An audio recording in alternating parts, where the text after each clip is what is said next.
Jai Hind, my dear friends. So basically, this is Nisha Shekhawat, and this is my second video on this channel. Basically, I am also a defense aspirant. So I felt it personally that we all require a lecturate topic, but with that, additionally, we also require the quality content to read and practice our lecturate.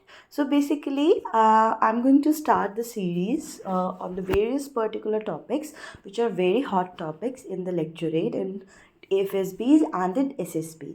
So the first topic I chose is the women in armed forces. It has been in news due to the Supreme Court ruling in which the Supreme Court has allowed the women the women to get PC in certain services. So basically, in this video, I'll cover up the basic contents, including first, I'll tell you the brief history of women in armed forces. Then I'll cover up with the merits of having women in the armed forces. Then, secondly, I'll talk about the issues which are restricting women to join armed forces for the long term or the permanent or as a permanent commission. So basically, the next thing we're going to discuss is the things which could be done to overcome the challenges in which the women are facing the discrimination in getting through the armed forces. And then I'll tell you about the Ministry of Defense and the Babita Punia case, in which the ruling judgment was passed, in which the women were allotted the permanent commission. And next, at last, finally, I'll conclude my topic with with few words. So let's start. Don't miss to subscribe and like my video. So basically, first of all, as I told you, we're going to discuss about the brief history. So basically, the history started from the 1888, in which the women were allowed in the armed forces, mainly in the military service nursing corps. So basically, firstly, the women are inducted in the nursing area in the armed forces. Secondly, in 1992, the women were given chance to serve in armed forces as a WSES scheme, under the WSES scheme, in which they can serve Indian Army for 5 years.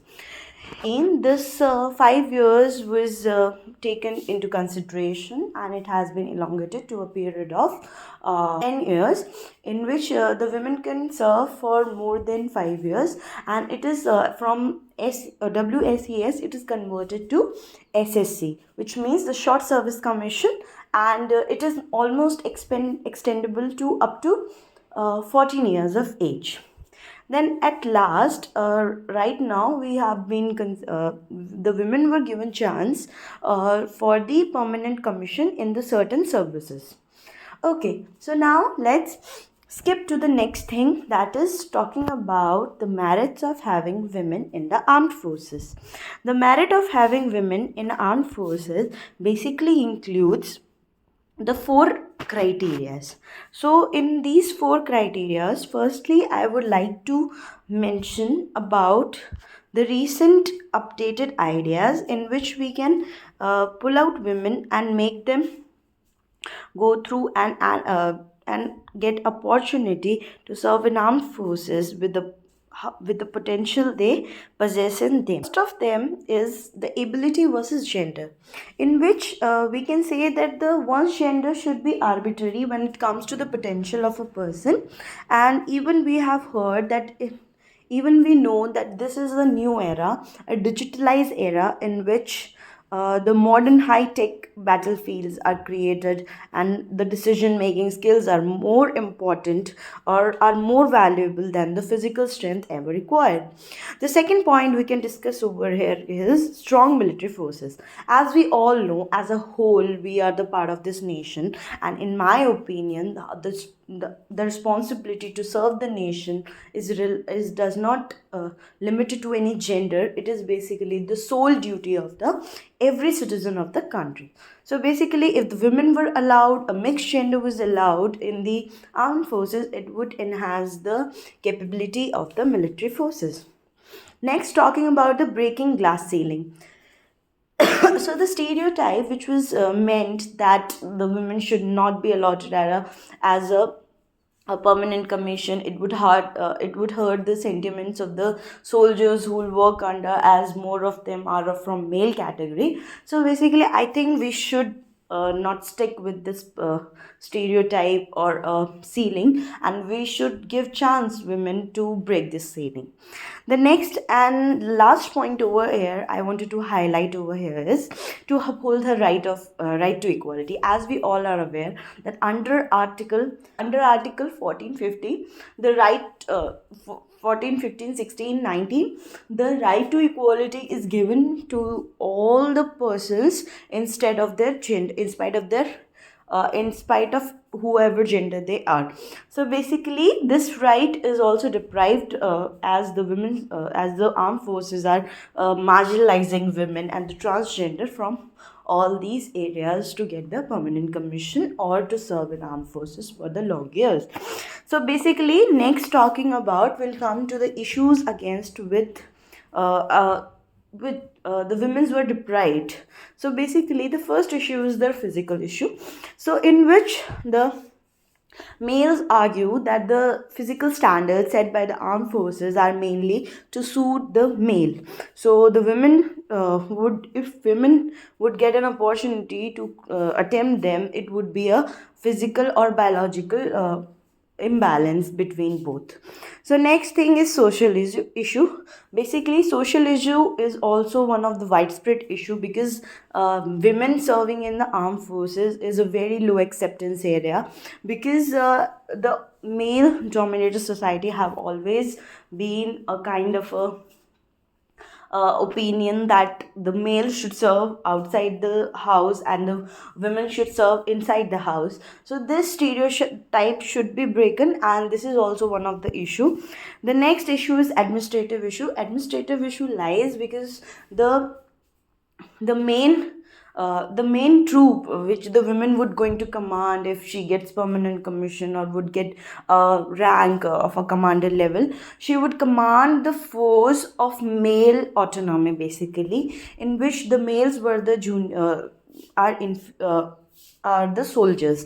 So it would not likely to compensate both in both terms. So here also we're going to face a massive issue while inducting women in the commanding forces. The last and the least is the family imbalance, in which, as we all know, that the women is the backbone of a family, any family, whatever it could be. So if the women would be at somewhere out from the house, who will take care of the children and the family? This is also one of the major concern of the families and the children. The next thing we can do to overcome all these challenges, as we have discussed above, is first the equal opportunities. Women have to be given the equal opportunities and benefits to their male counterparts, including the ranks and the promotions.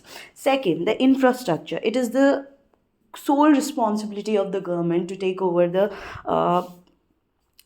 over and create both administrative and social infrastructure for the easy induction of the women.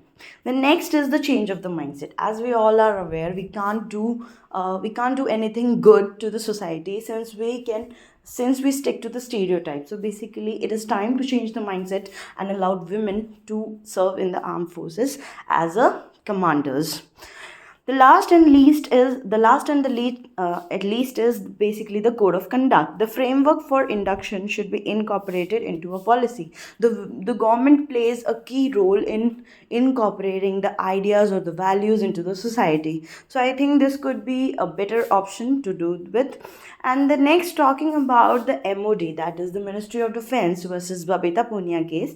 In this latest judgment, Supreme Court granted women officers should be given permanent commission in in certain services. And at last, I would like to conclude my words by saying that in order to increase the representation and the appeal of military services for women, the idea of capability first and the gender not needs to be the voiced and amplifies to reach the authorities as well as the general populace. Thank you everyone. Hope to see you soon and coming with the next video, with my next video with the very good with the next lecturate topic. And till then, tada, bye bye.